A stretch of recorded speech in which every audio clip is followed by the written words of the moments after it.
pipe this into the Clippers locker room. If I can talk to you, James, I hope you're taking notes. I'm telling you in advance, you're welcome for the wisdom I'm about to spew. Because, listen, I get on my knees every night and pray for someone to believe in me like Daryl Morey believed in you. You wanted a certain coach, they brought in Mike D'Antoni. You want to play a certain style, they played it. You wanted Dwight Howard, they brought him in and got rid of him when you were tired of him. You wanted Chris Paul, they brought him in and got rid of him when you were tired of him. They brought in your old friend Russell Westbrook. You want to go to Vegas on off days? They looked away. You wanted the team to stay over so you could go out at night. They changed the schedule, and it didn't work. And you know what? You said, I'm going to break up with my whoopee. Not good enough. I see the bright lights in New York. I want to go there. My old pal, Kevin Durant. It's going to work. The big three. And all after 1 year, you wanted out. You realized, oh my gosh, I took this guy for granted, the guy that believed in me. I went back with Daryl Morey. They traded Ben Simmons for you. How did they pull that off? And you know what? You went there and you got a partner who got the MVP. He won the MVP. And what did you say afterwards? You said, they didn't hand me the reins. You're the point guard. You were holding the reins. And what did you do when you had the reins? You scored 9 points in Game 7 against Boston. You blew a 3-2 series lead. So they fired their coach. Not good enough. You broke up with your guy, believed in you again. You said, the bright lights of L.A., that's where I want to go. Let's see if that works. Listen, James, have you ever had those friends who had bad roommates? Over and over, they complained about their bad roommates. This guy's terrible. The bad roommate here. They never thought to be self-aware enough that they're the bad roommate. They're the problem. Hey, James, you're the problem. If this doesn't work this year in this system with this team, then you're going to go and point fingers at everybody else, and you're going to go back home and you're going to start swiping right for another team, and there's not going to be anybody left. Because, James, you're not the beard, you're not the system, you're the problem. James Harden just got cooked by Buddy. I ain't gonna lie. He was spitting them facts, too. He ain't tell no lies. And you know this channel has always been from the athlete perspective. And we try to look at the positive side and look at the things that people might not understand as fans. Because as an athlete, I identify. But in terms of James Harden, that man been tripping.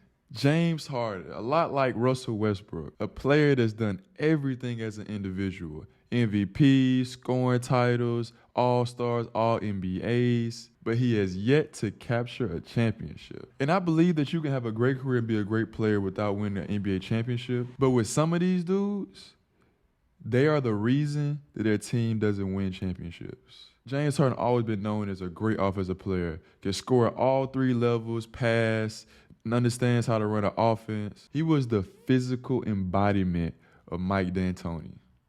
And in Houston, they did a lot, man. They won a lot of games. They always ran into the Warriors, so they didn't win the championship, but they had success.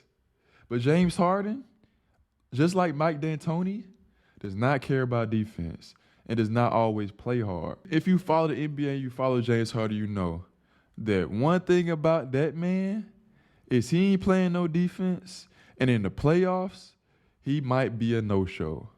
There's been so many occasions where James Harden has not came through when his team needed him the most. I'll never forget that series against the Spurs.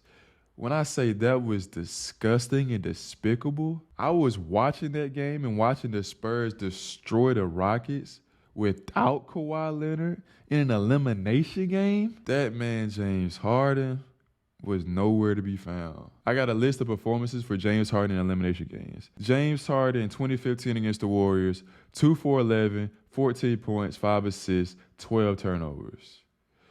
The next year, 2016, he had a good scoring game, 12 of 23, 35 points, 6 assists, but the 7 TOs, costly. That's a 73-9 win Warriors, so we're not even going to count that against him. That's cool. 2017, against those Spurs that I was talking about, he was 2 for 11, 10 points, 7 assists, 6 turnovers. Lost to the Spurs with no Kawhi Leonard. 2018, 12 for 29, 32 points, 2 of 13 for 3, 6 assists, 5 turnovers.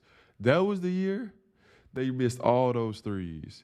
He was 12 of 29 that game. The Warriors in 2019, 11 for 25, 35 points, 5 assists, 6 turnovers.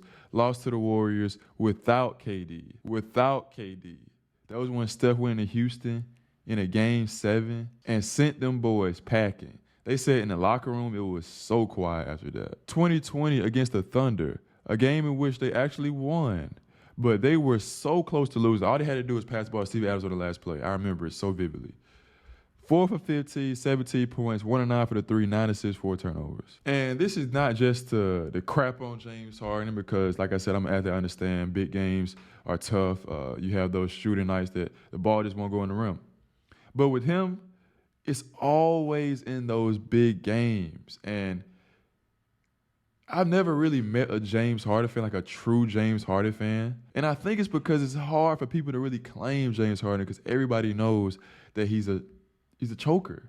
It's sad to say, but he's a choker. He's a choke artist. The biggest choker of all time, possibly, at least in this era. With all that being said, the Clippers gonna clip, and they have made a terrible decision by trading for James Harden. They got rid of their depth and good role players, even though people didn't think Batum had much left to give. Robert Covington, good 3-and-D guy. Draft picks. And they messing up their rotation all in the process as well because guys like Terrence Mann are losing minutes because of James Harden. You already got Kawhi, PG, Russ, and then you add James Harden. They're all guards. So I think that the Clippers have closed their championship window with this trade, even though I don't think they were going to win anyway because, like I said, the Clippers going to clip. As a Paul George fan, I am disappointed that they decided to go this route.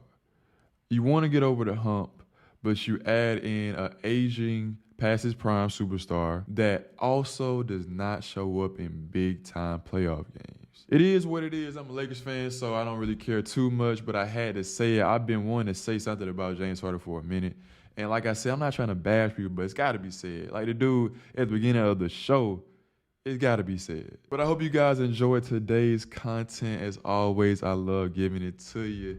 Channel's still going up, man. These pods doing good every week. I appreciate y'all. Y'all showing that love. Hit me up in the comments as well, man. I want y'all to start saying something about the topics in the comments. The only video y'all really want to talk about is the why do athletes date white women?